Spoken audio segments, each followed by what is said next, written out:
ایک اور اہم خبر شیئر کرتے چلیں. وفاقی وزیر فواد چودھری نے ایک ٹویٹ میں کہا کہ ہم سب اپنے لیے زبردست وکیل اور دوسروں کے لیے برے جج ہیں. کل تک کچھ لوگ پی ٹی آئی کو میڈیا پر تنقید برداشت کرنے کی تلقین کرتے نہیں تھکتے تھے, وہی آج اے آر وائی نیوز کے خلاف مہم جوئی کرتے نظر آتے ہیں. میڈیا کے خلاف یہ مہم ناپسندیدہ ہے. پیپلز پارٹی کو اپنی پالیسی پر فوری نظر ثانی کرنی چاہیے.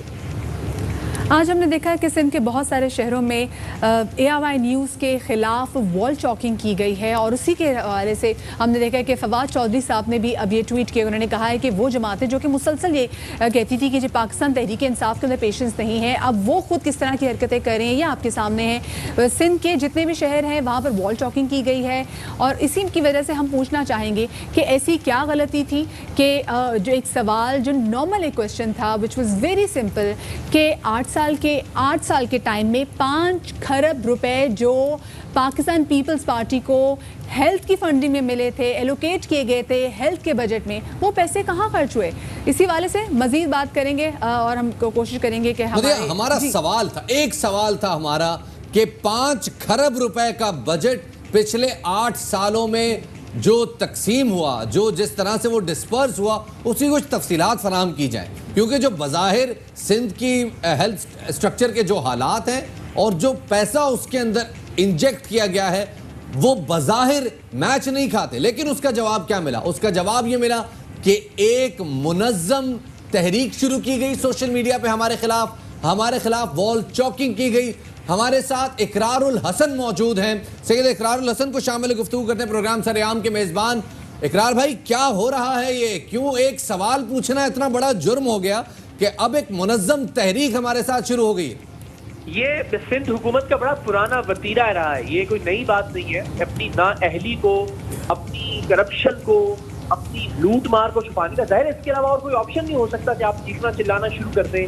آپ سندھ کے بیچارے عوام کو جن کے ساتھ آپ برس سے ظلم کرتے رہے ہیں, جن کے حقوق کا استحصال کرتے رہے ہیں, ان عوام کا استعمال کرنا شروع کر دیں. یعنی آپ کے خلاف آپ سندھ ہیں, آپ اپنے عالی شان محلات کے اندر رہتے ہوئے, اپنی بڑی بڑی پروٹوکول کی گاڑیوں کے اندر بیٹھ کر عیش و عشرت کی زندگی گزارتے ہوئے, کیا آپ خود کو سندھ سمجھتے ہیں یا سندھ کے عوام سمجھتے ہیں؟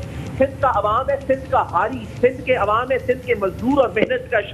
سندھ کے عوام وہ لوگ ہیں جو بیچارے آج بھی جھونپڑیوں میں رہنے پہ مجبور ہیں. سندھ کے عوام وہ لوگ ہیں جنہیں نہ تعلیم کی سہولت حاصل ہے, نہ صحت کی سہولت حاصل ہے.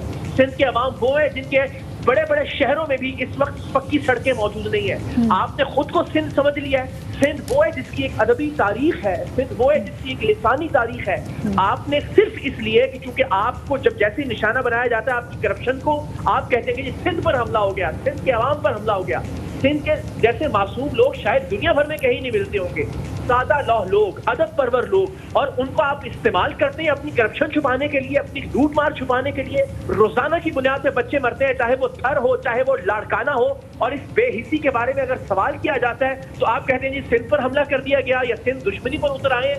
ظاہر ہے یہ غیرت دلانے کی ضرورت ہے ان لوگوں کو, اور یہ بتانے کی ضرورت ہے سندھ کے عوام کو بھی کہ سندھ کا عوام ایک ایسی قوم ہے جو بیچارے ہمیشہ سے پستے چلے آئے ہیں ایسے لوگوں کے ہاتھوں جو سندھ کا نام استعمال کر رہے ہیں. اور آپ دیکھیے, میں کسی ایک شہر میں چلے, یہ خود نام بتائیں کسی شہر کا, یہ خود نام بتائیں کسی علاقے کا جہاں سے لوگوں نے منتخب کیا اور وہاں صورتحال آئیڈیل ہو اس وقت. آپ لیاری کا نام لے لیجئے, آپ لاڑکانہ کا نام لے لیجئے, آپ نواب شاہ کی بات کر لیجئے, آپ خیرپور کی بات کریں, آپ سکھر کی, مورو کی, آپ کوئی ایک شہر ان سے کہیں کہ بتائیں, اور یہاں ساتھ لے جا کر ہم ان کو دکھاتے ہیں کہ وہاں انہوں نے کیا حال کیا سندھ کے بیچارے عوام کا.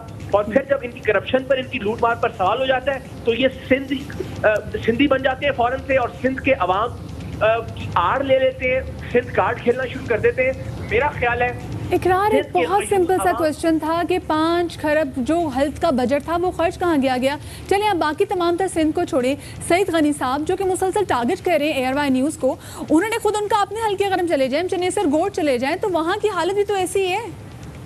میں اس وقت اے آر وائی نیوز پر پورے پاکستان کے سامنے یہ چیلنج کرتا ہوں کہ سعید غنی صاحب جو اس وقت بہت بڑے نمائندے بنے ہوئے ہیں اس ساری کیمپین کے, کہ سعید غنی صاحب اسی لمحے شام کا کوئی وقت دیں, کل کا کوئی وقت دیں, میں ان کے ساتھ ان کے حلقہ انتخاب میں جاتا ہوں کیمروں کے ساتھ. میں پھر دہرا رہا ہوں, پورے پاکستان کے سامنے میں یہ چیلنج کرتا ہوں کہ سعید غنی صاحب کے ساتھ میں ان کے حلقہ انتخاب میں جاتا ہوں جہاں سے وہ منتخب ہوتے رہے. اس وقت وہ سینیٹر ہیں لیکن ظاہر ہے ان کا حلقہ انتخاب ہے, اور وہاں اگر بچوں کے اسکولوں کے اندر گدھے نہ بندھے ہوئے ہوں, اگر وہاں کی ڈسپینسری میں گھٹنوں گٹر کا پانی نہ ہو, تو میں صحافت چھوڑ دوں گا. کیسے, کس منہ سے, کس شرم کے ساتھ یہ بات کرتے ہیں, خود پر تنقید کرنے والوں پر الزام لگاتے ہیں. میں پھر دہراتا ہوں ایک بار پھر, اگر یہ میسج یہ سعید غنی صاحب دیکھ رہے ہیں تو ذرا چلے میرے ساتھ. اگر اتنی اخلاقی جرت ہے, اگر اتنی مردانگی ہے, اگر ان کو اتنا لگتا ہے کہ یہ حق اور سچ کی بات کر رہے ہیں, تو میں چیلنج کرتا ہوں پورے پاکستان کے سامنے, ابھی اسی وقت شام میں, کل کا کوئی وقت دے, کیمروں کے ساتھ سعید غنی صاحب کے ساتھ اقرار الحسن ان کے اپنے حلقہ انتخاب میں جانے کے لیے تیار ہے, اور ان کو آئینہ دکھائیں گے کہ ان کے وہاں پہ اسکول کے بچوں کی حالت, وہاں اسکول کی حالت کیا ہے, وہاں ڈسپینسریوں کی حالت کیا ہے, وہاں نالوں کی حالت کیا ہے, وہاں سڑکوں اور گلیوں کی حالت ہے. اور یقین کیجئے کوئی غیرت مند آدمی ہوگا تو ہمیشہ کے لیے سیاست چھوڑ دے گا جو اس وقت ان کے حلقہ انتخاب کی حالت ہے. میں پھر دہراتا ہوں, یہ ساری ڈرامے بازی بند کریں کہ جتنی وال چاکنگ انہوں نے شروع کروا رکھی ہے, کہ جتنے کرائے کے لوگوں کے ساتھ یہ ٹرینڈ بنوا رہے ہیں سوشل میڈیا کے اوپر, صرف ایک چیلنج قبول کر لیں. بہت بڑے تمار خان بن رہے ہیں, اپنے حلقے میں چلے میرے ساتھ,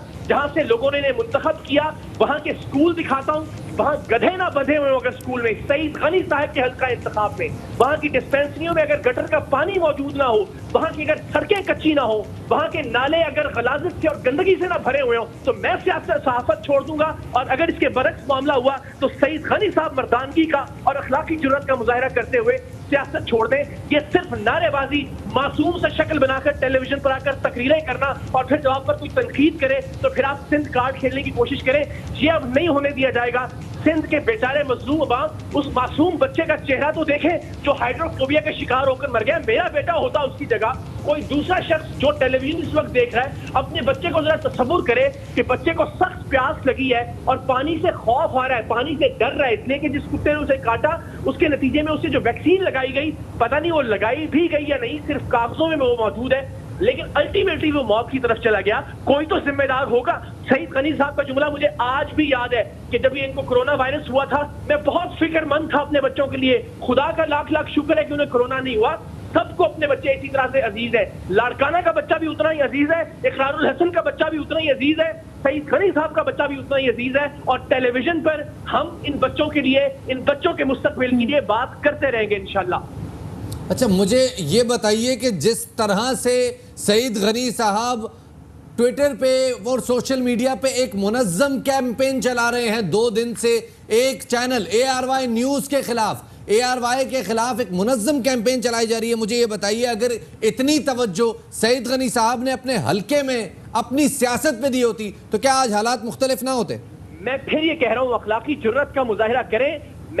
میں ٹیلی ویژن کے اوپر میں جانتا ہوں میرا ایک ایک لفظ اہم ہے. کوئی لاکھ کہتا رہے کہ یہ ARY کی حمایت میں ہے, کوئی لاکھ کہتا رہے کہ جو نوکری حلال, کچھ بھی کہتے رہے, میں اللہ کو گواہ بنا کر اور اللہ کے رسول صلی اللہ علیہ وآلہ وسلم کو گواہ بنا کر کہتا ہوں کہ یہ اگر اتنی اخلاقی جرت رکھتے ہیں سعید غنی صاحب, اتنے اپنے آپ کو یہ فن خان سمجھتے ہیں, تو میری با ادب بسط احترام درخواست ہے کہ آئیے ابھی اسی وقت, آدھے گھنٹے میں کہیں, 1 گھنٹے میں کہیں, شام میں, رات کے کسی پہر میں کہیں, کل صبح کہیں, میں کیمروں کے ساتھ ان کے اپنے حلقہ انتخاب میں چلنے کے لیے تیار ہوں جہاں سے یہ منتخب ہوتے رہے ہیں. ابھی ظاہر ہے سینیٹر ہیں لیکن ان کا اپنا ایک حلقہ انتخاب ہے, وہاں چلتے ہیں, وہاں اسکولوں کی حالت دیکھ لیتے ہیں, وہاں کی ڈسپینسریاں دیکھ لیتے ہیں, وہاں کی سڑکیں دیکھ لیتے ہیں, وہاں کے نالے دیکھ لیتے ہیں, وہاں کے غریب اور بیچارے عوام کا زندگی گزارنے کا طریقہ دیکھ لیتے ہیں. اور اگر یہ سب کچھ ٹھیک ہو تو میں پورے پاکستان کے سامنے چیلنج کر رہا ہوں کہ آج کے بعد میں ٹیلی ویژن کی اسکرین پہ نہیں آؤں گا. اور اگر تھوڑی سی بھی غیرت ہو تنقید کرنے والوں پر تو پھر میری ان سے التماس ہوگی دست بستہ ہاتھ چھوڑ کے کہ جان چھوڑے پاکستان کے ان غریب عوام کی, کچھ اور لوگوں کو سامنے آنے دیں کہ جو شاید بہتر انداز میں خدمت کر سکیں. اگر چنیسر گوٹ بدترین حالات پیش نہ کر رہا ہو تو پھر سعید غنی صاحب کو یہ ساری سازشیں اور یہ ساری سیاستیں, یہ پریس کانفرنسیں, یہ سب چھوڑ کر اقرار یہ آپ نے بہت بڑا چیلنج نیشنل ٹی وی پہ دے دیا سعید غنی صاحب کو. اب میرے خیال سے سعید غنی صاحب ضرور دیکھ رہے ہوں گے کیونکہ ان کی سوشل میڈیا ٹیم مسلسل ARY کو مانیٹر کر رہی ہے اور تمام تر چیزیں ان کی تمام تر نظریں آج کل ہیں ہی ARY پہ. مجھے بتائیے گا آپ اقرار, یہ کیا ایٹیٹیوڈ ہے؟ اگر ہم BRT پہ منصوبے پہ بھی, ہم خیبر پختونخوا میں بھی تنقید کرتے ہیں اور ہمارا کام ہے تنقید کرنا, ہمارا کام ہے سوال کرنا, ہمارا کام ہے خبر دینا, ہمارا کام ہے انویسٹیگیٹو رپورٹ تیار کرنا. سوال کرنے پہ اتنا غصہ, اتنی پرابلم کہ منظم کیمپین چلانا شروع کر دی, پراپر ٹارگٹ کرنا شروع کر دیا یہاں کے لوگوں کو. مجھے ویسے سچی بات ہے, سعید غنی صاحب ایک مناسب آدمی لگتے تھے, ناصر شاہ صاحب ایک مناسب آدمی, مراد علی شاہ صاحب, ابھی میں نے کچھ دن پہلے ٹویٹ کیا کہ بہترین کام کر رہی ہے ان کی ٹیم. میں نے ابھی کچھ دن پہلے بتایا کہ جی جو کراچی میں سڑکیں اور پل بنانے کا کام ہے مراد علی شاہ کے دور میں بہت بہتر ہوا ہے. لیکن سعید غنی صاحب کس منہ سے مجھے سمجھ نہیں آتی تنقید کر رہے ہیں. ذرا ایک بار چنیسر کوٹ میں جا کے تو دیکھیں. میں پورے پاکستان کے لوگوں سے ریکویسٹ کرتا ہوں, میں کراچی کے لوگوں سے ریکویسٹ کرتا ہوں, میں چیلنج دیتا ہوں کہ ذرا چنیسر کوٹ, محمود آباد, اعظم بستی ایک بار داخل تو ہو کر دیکھیں. آپ کو اندازہ ہو کہ یہ بڑے بڑے دعوے کرنے والے, یہ سازشیں کرنے والے, یہ وال چاکنگ کروانے والے, یہ ٹرینڈ بنانے والے, ان کی سیاسی اوقات ہے کیا؟ انہوں نے پچھلے 10 12 15 برسوں میں اپنے حلقوں کے عوام کے لیے کیا کیا ہے جو یہ پاکستان کی یا سندھ کی بات کرتے ہیں؟ سندھ کے صرف اس معصوم بچے کا چہرہ دیکھیں, باقی ہر چیز بھول جائیں. اقرار, ایک آخری چیز پوچھنا چاہوں گا. اقرار, جو زبان استعمال ہو رہی ہے اس پارٹی کی جانب سے جو خود کو جمہوریت کا چیمپئن کہتی ہے, اس سعید غنی صاحب کے حوالے سے جو زبان استعمال کی جا رہی ہے, جس طرح سے وہ ARY نیوز کے خلاف ایک منظم کیمپین چلا کر بات کر رہے ہیں, یہ زبان کیا انہیں زیب دیتی ہے؟ نہ یہ زبان پیپلز پارٹی کی ہے, نہ یہ زبان سندھ کے عوام کی ہے. میں آپ کو بڑی دیانتداری سے, بہت ذمہ داری سے بتاتا ہوں. ہم گلی گلی جاتے ہیں, ہم شہر شہر جاتے ہیں, لوگ بہت محبت کرنے والے ہیں, بہت پیار کرنے والے ہیں. یہ کرائے کے کچھ لوگ ہائر کیے گئے ہیں جو یہ بد زبانی کر رہے ہیں. سندھ کے لوگوں سے محبت کرنے والا شاید خطہ زمین پر کوئی اور نہیں ہوگا. سندھ سے زیادہ میٹھی اور پیاری زبان شاید خطہ زمین پر دوسری کوئی اور نہیں ہوگی. پیپلز پارٹی کا ایک سیلف منشور, بہت شاندار, بڑے بہترین لوگ اس کے اندر موجود ہیں. سو یہ زبان جو استعمال کی جا رہی ہے, میں پوری ضمانت کے ساتھ آپ کو بتا رہا ہوں, نہ یہ پیپلز پارٹی کی زبان ہے, نہ یہ پیپلز پارٹی کی اعلیٰ قیادت کی زبان ہے, نہ یہ سندھ کے لوگوں کی زبان ہے. یہ زبان چند کرائے کے لوگوں کی زبان ہے جنہیں سعید غنی صاحب کو بھی پتہ نہیں کیا ہو گیا, مجھے ان سے بھی یہ توقع نہیں تھی, لیکن یہ ہائر کیے ہوئے لوگ ہیں جو اس طرح کی زبان, اور اس سے گھبرانے کی قطعاً ضرورت نہیں ہے. ہم جانتے ہیں ہمارا معاملہ اللہ تعالیٰ کی ذات کے ساتھ ہے کہ کم سے کم اس معاملے پر, اور یہ کوئی جواب نہیں ہوتا کہ یار میری کرپشن دکھا رہے ہیں تو فلاں کی کرپشن, یہ تو بہت بے وقوفانہ جواب ہوتا ہے. آپ صرف اپنی کرپشن کا جواب دیں. اقرار, بات وہی ہے کہ جتنا ٹائم اس وقت مسلسل سعید غنی صاحب ARY نیوز کو ٹارگٹ کرتے ہوئے ایک منظم کیمپین چلا رہے ہیں, اتنا ٹائم ہی انہوں نے اپنے حلقہ انتخاب میں دے دیا ہوتا تو آج اسکولوں کی وہ حالت نہ ہوتی. بہت شکریہ جی. اقرار الحسن صاحب ہمارے ساتھ موجود تھے, انہوں نے سعید غنی صاحب کو آج یہاں پر نیشنل ٹی وی پر کھلے عام یہ چیلنج دیا ہے کہ آپ آئیں, ہم آپ کے حلقے آج آئیں, کل آئیں, جب آپ آئیں, پر آئیں ہم آپ کے حلقے چنیسر کوٹ چلتے ہیں. اور اگر وہاں کے اسکولوں کی حالت ویسی نہ ہو جیسے بتا رہے تھے کہ وہاں پر گدھے موجود, تو پھر یا تو انہوں نے کہا کہ میں غلط ہوں گا تو میں صحافت چھوڑ دوں گا, اور اگر آپ غلط ہوں گے تو پھر آپ سیاست چھوڑ دیں.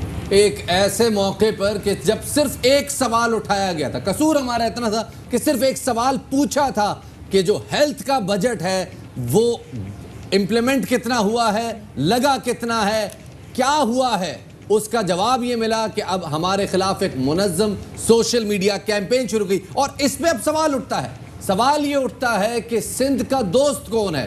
کیا وہ جو سندھ کی حالت پہ سوال اٹھا رہا ہے, یا وہ جو سندھ کی حالت پہ سوال اٹھنے والے کو ایک سنب کر رہا ہے, اس کی آواز دبانے کی کوشش کر رہا ہے. یہاں پر ہم ایک چھوٹی سی بریک لینے جا رہے ہیں, لیکن بات یہی ہے, آپ کو اچھا لگے, آپ کو برا لگے, ہم سوال پوچھتے رہیں گے, کیونکہ سوال ہم اپنے لیے نہیں پوچھ رہے, سوال ہم اس 22 کروڑ عوام کے لیے پوچھ رہے ہیں جو کہ ٹیکس ادا کریے, اور ٹیکس کے عوض میں اس کو جو بیسک سہولیات جو چاہیے وہ اس کو مل رہی کہ نہیں مل رہی.